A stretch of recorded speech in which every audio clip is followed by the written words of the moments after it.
going to give a brief series introduction, and then I'll introduce our guest speaker for the day. So this series is all about becoming career ready, and pretty much it's the new currency for understanding how you market yourself and making sure that you're ready to go into the job market. Achieving career readiness comes with 3 pillars: rigorous academic preparation, which you get by being a student here at Purdue and attending your classes and absorbing that knowledge, and opportunity knowledge, which are the skills and knowledge acquired and outside of the classroom experiences, so attending events like this, and getting involved in student organizations, and building your skills in that way.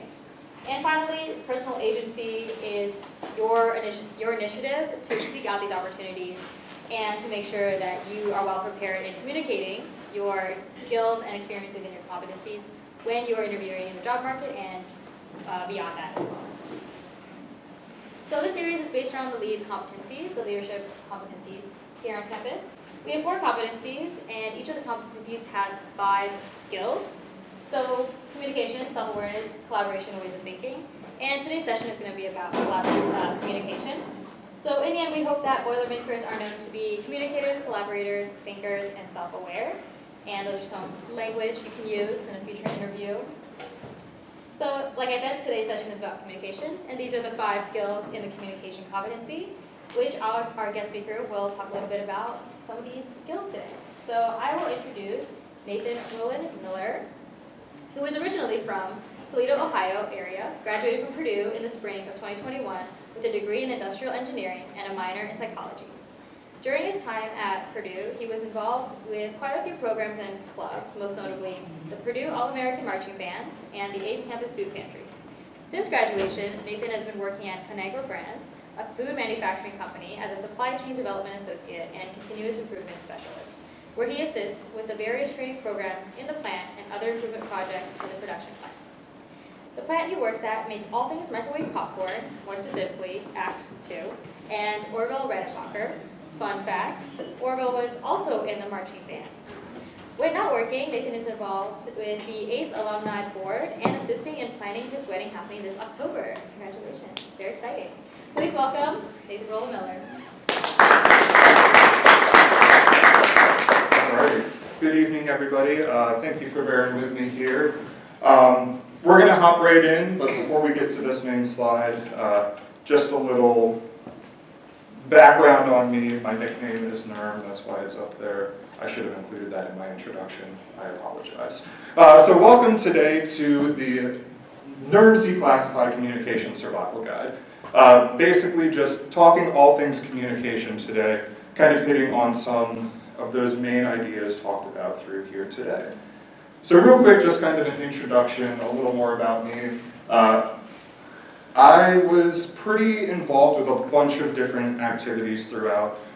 These are the ones up here on the screen that I was mainly involved in, and all of those helped develop different kind of skills and necessities that I now use, kind of continuing on in through my education. So I'll talk through some of these right here, but just kind of giving you a quick snapshot of where exactly I came from, what areas I was involved in here on campus, and then Conagra, where I'm employed now, and how that is important in engaging me and helping me use those skills that I was developing through here. So communication. It's a pretty big thing. We use it every day. I'm using it right now. You're all using it now back to me, which is a fun little thing I'll talk a little bit more about later. But what is communication? So I'll just do the classic Merriam-Webster definition, as seen up here: a process by which information is exchanged between individuals through a common system of symbols, signs, or behavior. And again, kind of rehashing these 5 main ideas from the lead competencies. All of it starts at the very beginning with the listening and observing. Nothing that we do in communication can happen unless we have the information needed to communicate, and that's kind of the gateway entry in through the rest of these items. Using that listening and observing, we take in feedback through our verbal/signed communication, our nonverbal communication, and our written communication. And all of that we take, we process, and through that we summarize it and distill it into other forms of communication that people can then process and use in their own interactions. Great. That's important, but how do we use it every day? So here are just some kind of quick snapshots of the three main types of communication again. Verbal, what I'm doing right now, speaking to you. This also can include signs, so ASL or other forms of sign language do count in this verbal component of communication. It's the things that are said, it's how they're said, it's what's being said, why is it important? Anything that is vocal, toned, or signed is important to kind of consider in that processing. That next area, that written, it's your texting, it's your emails, it's anything that isn't said but still communicates the ideas through words or other forms. And then finally, that nonverbal. How does your face kind of sit as you're sitting? How does your body communicate what exactly it is you're trying to say? So, how we interact with others, and this is kind of the main idea I want to talk through today. How we interact with others varies from the different groups that we go through. We go through our friends. We're communicating with them in a day-to-day fashion. You're telling them, hey, what's the plan for if we want to catch dinner? Are we studying together? You're communicating with them. With your family, you're wanting to let them know how you're doing, maybe asking mom or dad for a little money. Anything kind of like that, it's working through your family. And how do you do that in the best way possible? It's through your relationships with others, or significant others that you have. How are you communicating with them in ways that are different from your family or your friends? It's in the workplace, or in jobs that you've had, or anything of that nature. How are you communicating with your boss? Is that going to differ based on how you're talking with your other coworkers? It's with your community, the people that you're kind of developing around you, and this one doesn't really tie in directly, but the different cultures that you interact with as well. How do you kind of balance that out from the differences from the people that you're working with across wherever they go? So this kind of brings, again, into that main idea that it fluctuates depending on the various situations that you find yourself in with the various individuals that you find yourself communicating. And how you adapt these communication styles really helps promote that understanding and that kind of common objective that you can get with your communication.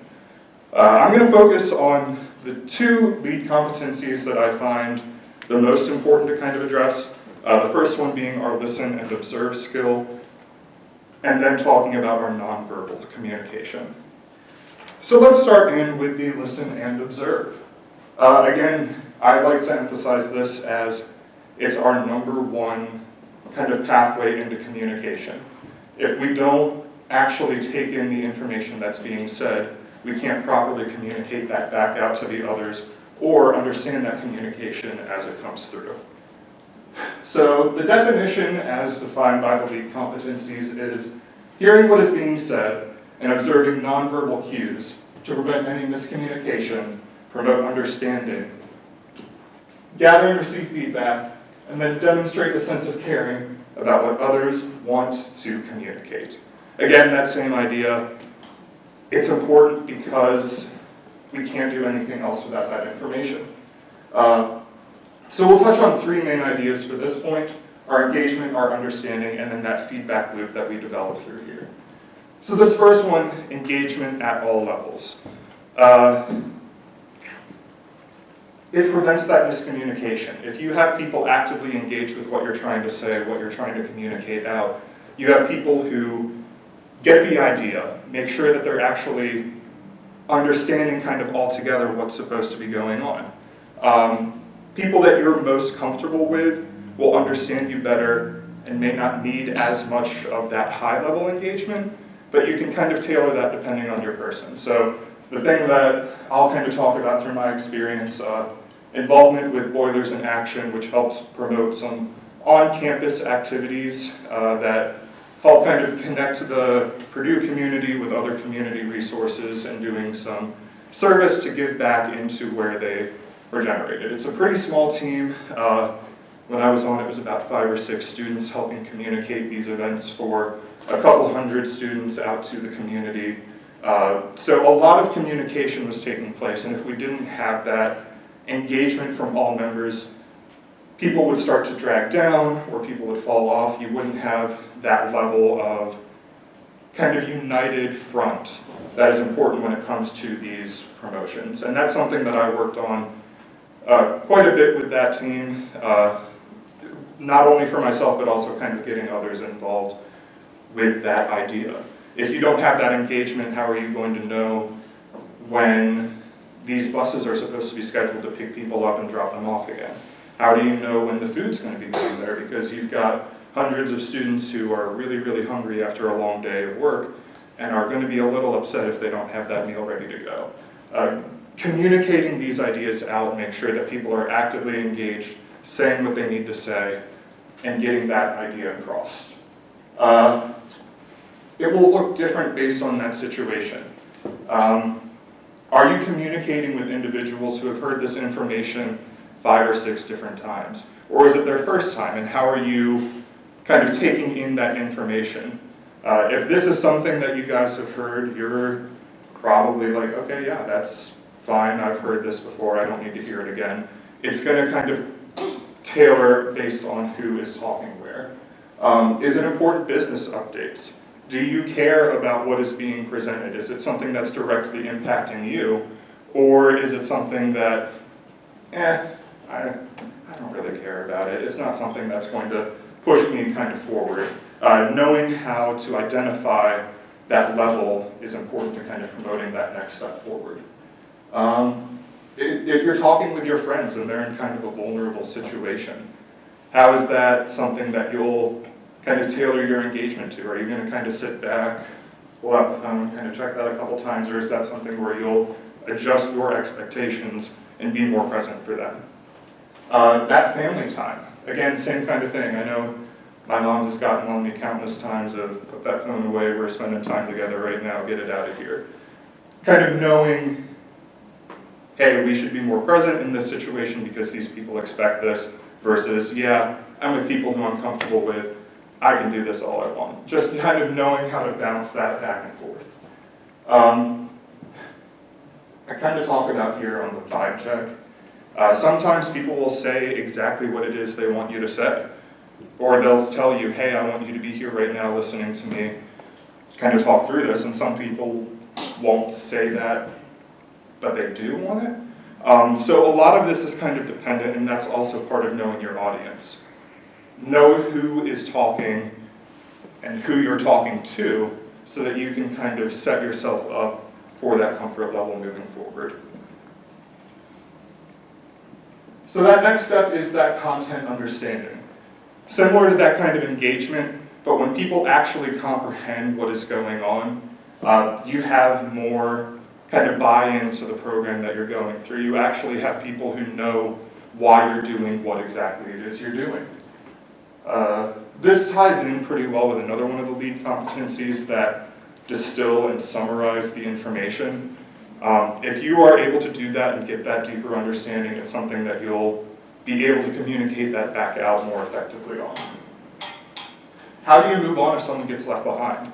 If you don't have that information out there for somebody to use, somebody to do something with, how is that something where you can bring them back into the fold? Or, hey, you're working on a group project and this person has missed the past couple meetings for other things and now they're coming back in. How do you catch them back up on what exactly you've done in the past couple steps to keep them involved? Again, you're going to get tired of hearing me say this, but know your audience. What is your kind of position in this group? Are you acting as a leader and trying to get people to buy into what it is you're describing? Or are you someone who is observing this happen, knows that you want to get that buy-in as well, but kind of come at it from a different way? If someone came to you as, I guess as your professor, and was kind of saying like, hey, I need you to do this, I need you to get this ready to go, and your classmates are kind of on the fritz, maybe not exactly wanting to do it, but you're kind of all in, how is that something that you can do a little bit differently than your professor can at that level? Also, a big thing about this is communicating if you don't understand yourself. This is kind of a two-way street of communication, where if you don't have that full understanding, you should also be able to kind of express that as well so that you get that understanding. You don't want to be left behind in any of the projects that you are working through. It's my favorite thing, know the audience. Are you giving a presentation about something that's going forward? You've been working on this project for a really long time. It's been kind of going through, and now you're presenting it to people who have a pretty good understanding of it as you're working with your teammates, versus when you actually go to present it out in class, people who haven't been looking into that same topic as you have. How do you try and get that information out and then get their understanding kind of buy back in? There have been a couple times where in my current position I've had to present out on projects that I've been working on. Some things where I've said, hey, we need to improve this specific part of our production, here's how we do it, X, Y, Z. And then someone comes back and says, well, didn't you think about A, B, and C? If I didn't include that in my original presentation, it would be understood as to, okay, they didn't have that full context. I appreciate you letting me know that you didn't understand that. Here's a way that I can kind of buy you back in, give you that next set of information. What's the intent of the feedback that's being given? Very rarely feedback will be given as a way to kind of knock you down. People aren't going out of their way to say, well, you did this wrong. You're bad. Knock it out. Quit it. For the most part, feedback will be given as a way to try and, again, get them to buy into that understanding, try and get the individuals set, ready to go. So know kind of where that conversation point is coming from. Similar to those projects that I was working on, oftentimes my manager would be the person kind of breathing down my back of, hey, you need to make sure you're getting this message across. Here's what you need to say. It's not because your manager hates you, it's because they want you to have as much success as possible, and oftentimes a lot of that next progress comes with the proving the X, Y, and Z and how it benefits ABC. And then, different kind of audience, if your family gives you advice, if mom says, hey, you need to go to the gym more, you need to work out more. Okay, well thanks mom, I appreciate it.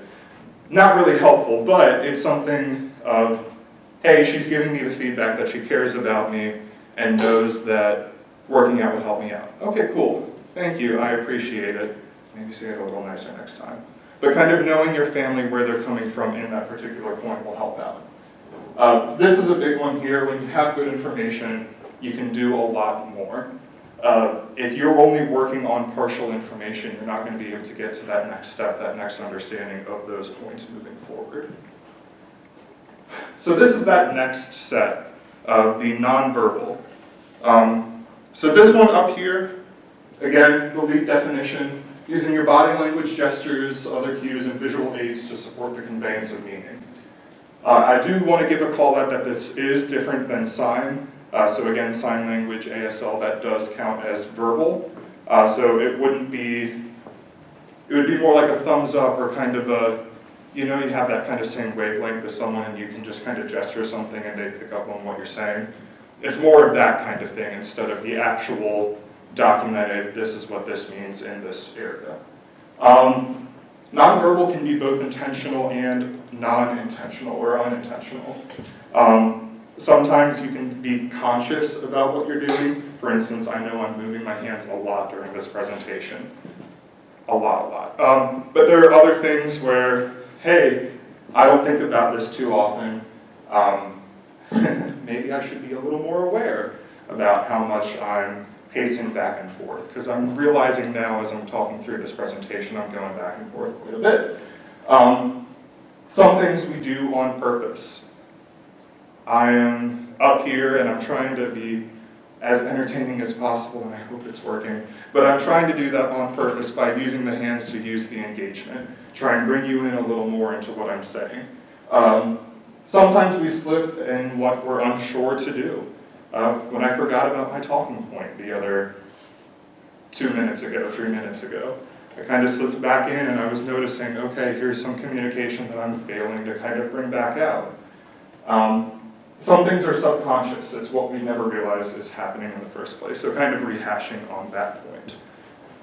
So this next set, it requires a little demonstration as to what's going through. Yeah.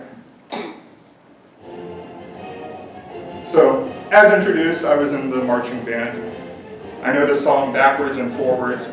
It is loud. If you've ever heard the marching band practicing outside of Shreve or in the stadium, you know it's loud. And there's often times where you can yell as much as you want, it's not going to change a thing. No one will hear you over the band. And that's kind of something else.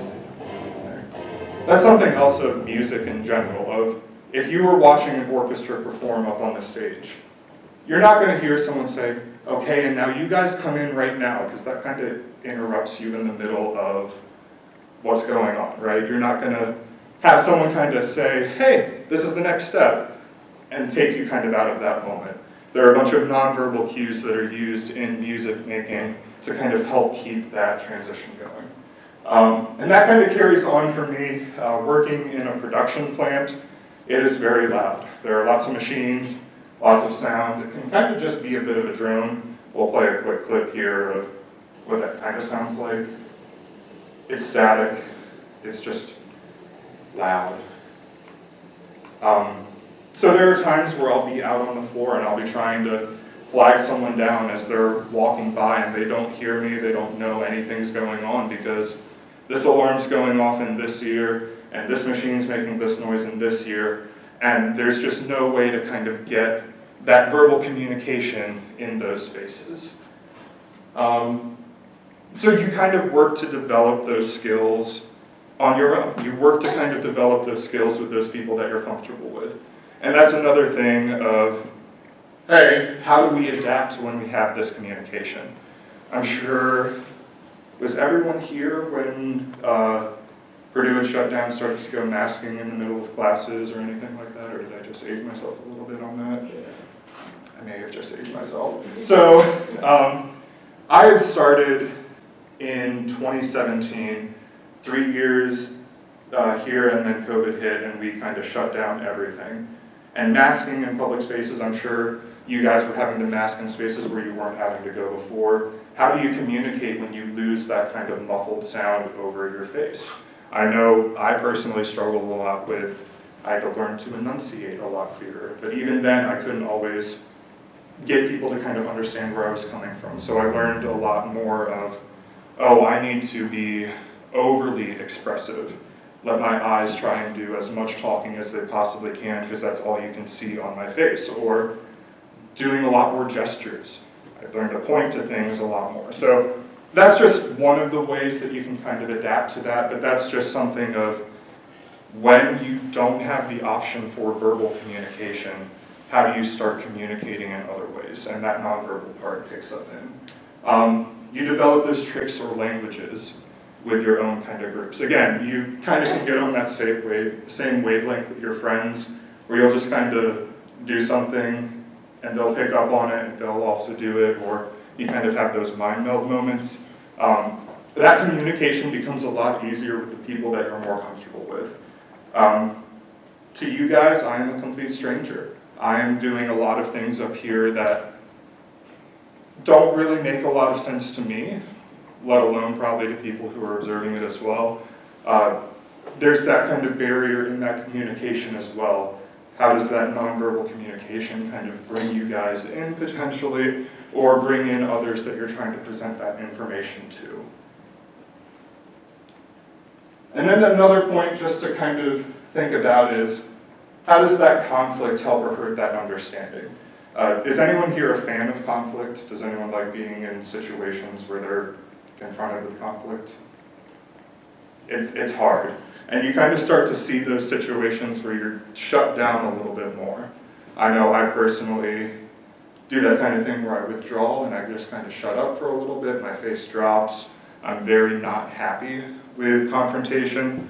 But in those moments, you kind of develop that new personality that we hope we never have to deal with, because conflict we don't like to deal with.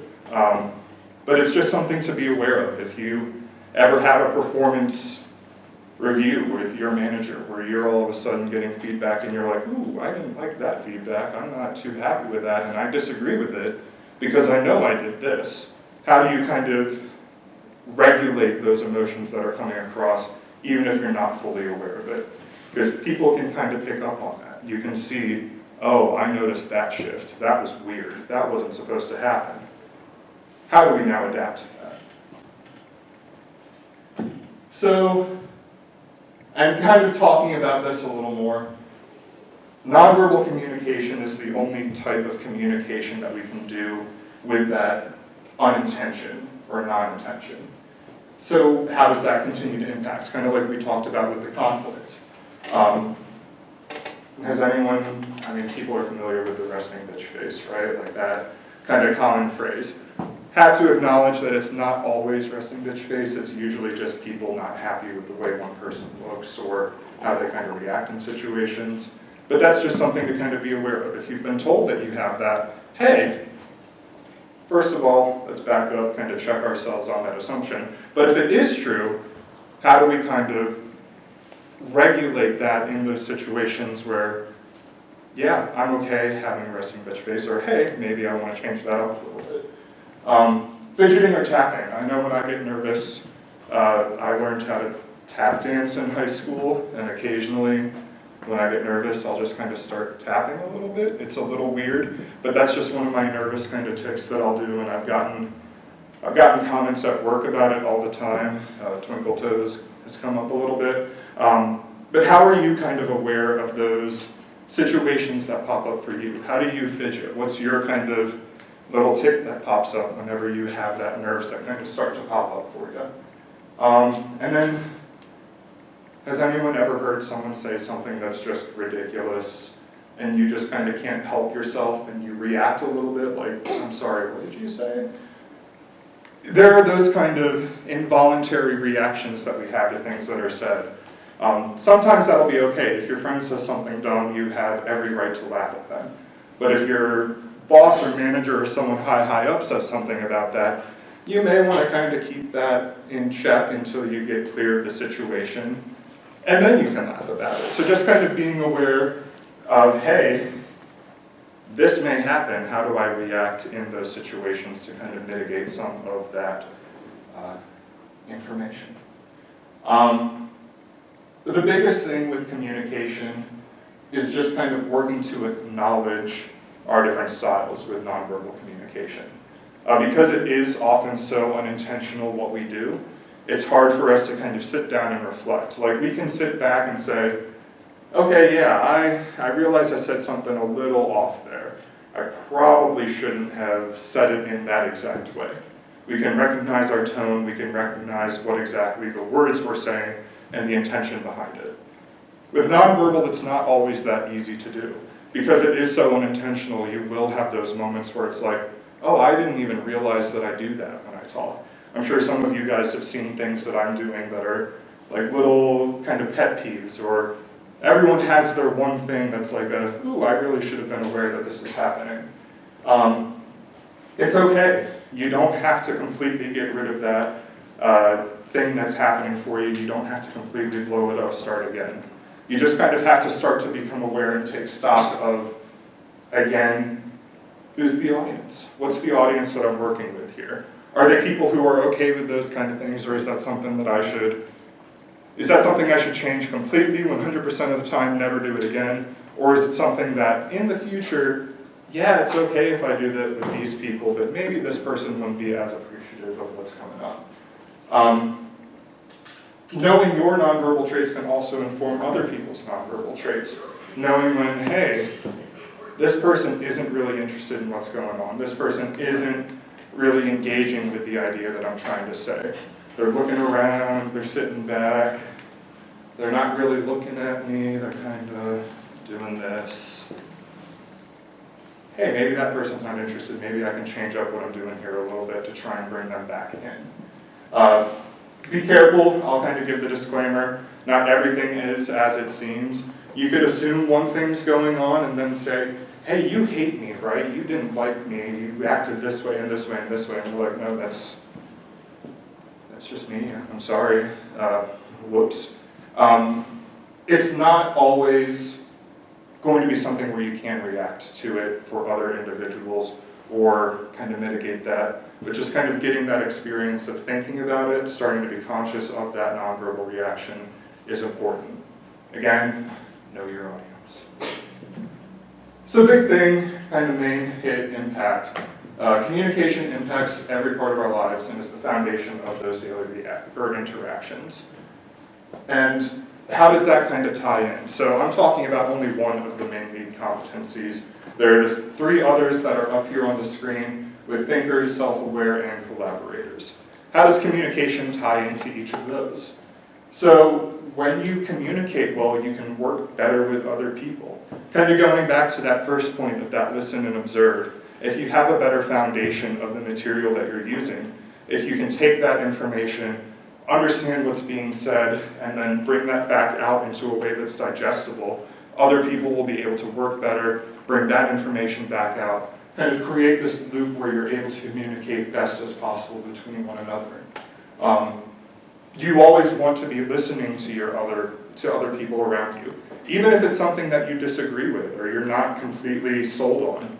It's something where, okay, yes, I appreciate that, but then that feedback loop can kick in and you can start to explain why exactly you don't agree or what exactly you want to get out of it. Self-aware. I talked a lot about how much I'm walking back and forth or how much I am tap dancing whenever I get nervous or kind of lose my train of thought. I know about that because I've been able to reflect on it and know how to identify that. I feel pretty comfortable saying I don't think my tap dancing's impacting anyone too crazy, but if it is, please just let me know and I will stop. But also just allows us to know where we have those shortcomings, not only in the verbal, or not only in the nonverbal, but the written and the verbal communication as well.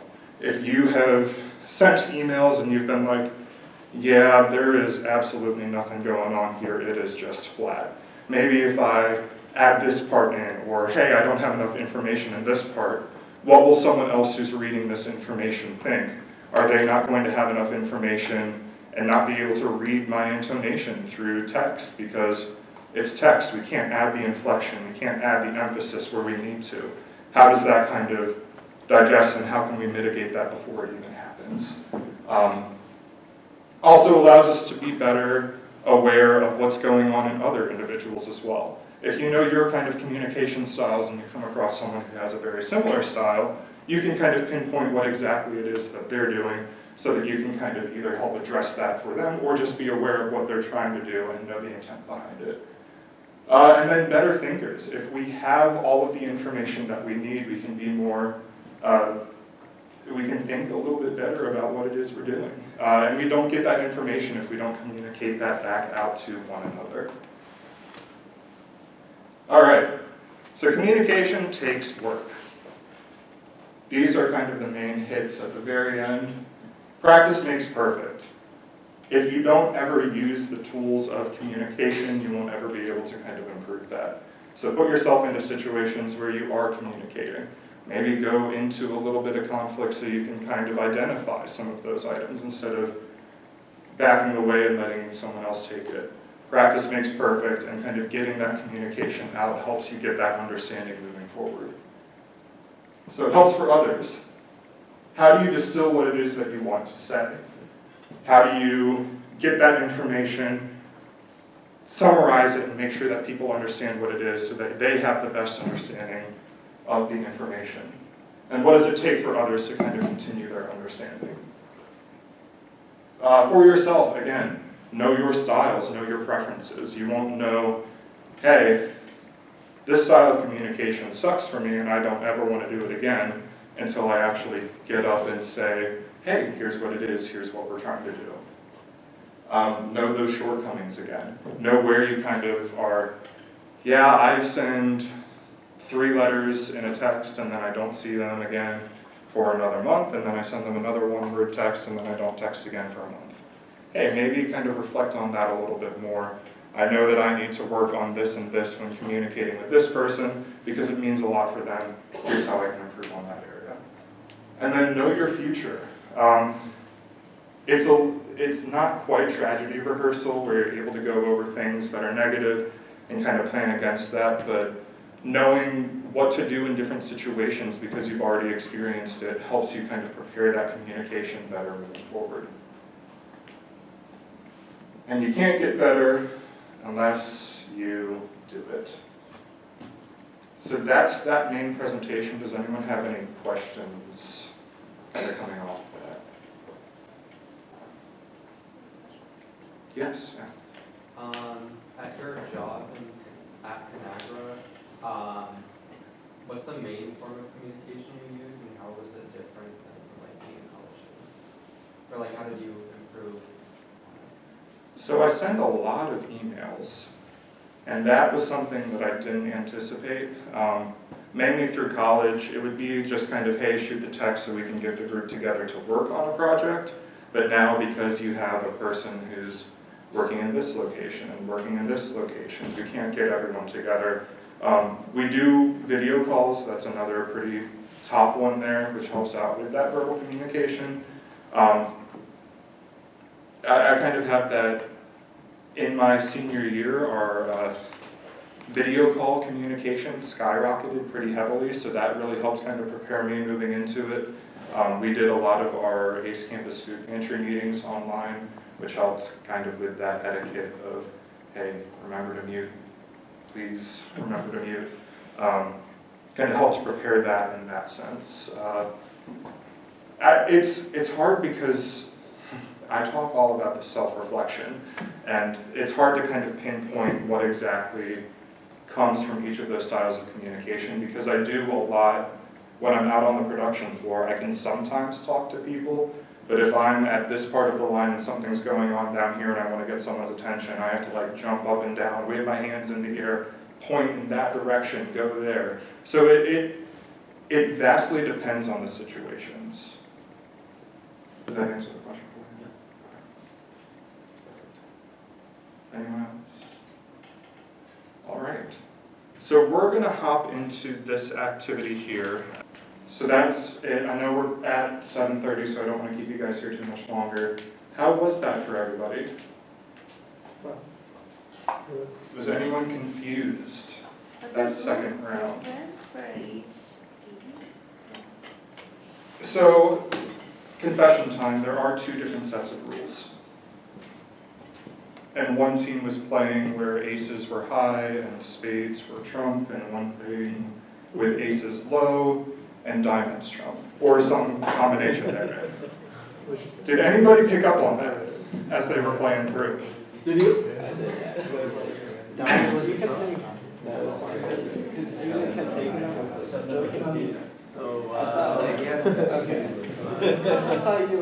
That group in the back, I think you guys had the same set of rules rotate into yours, so you guys were having a grand old time.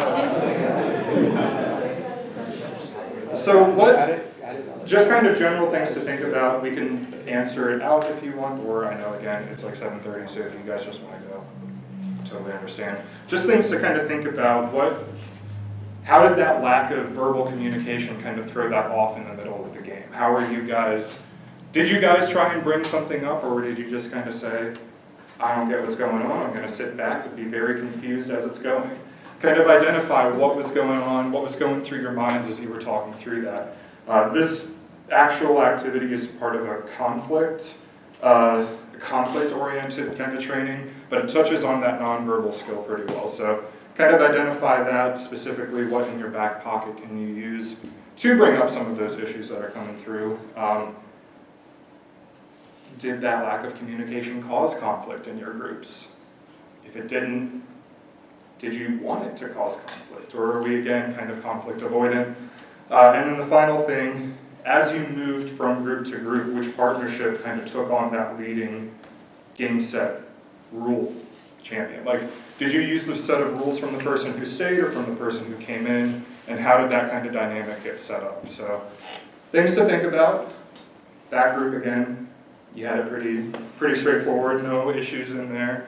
I'm sure this group as well, playing one-on-one, but that's all the time that I've got there. If you guys want to talk about it with your people as you're kind of packing up, moving out, perfectly okay. Otherwise, thank you all for coming out today.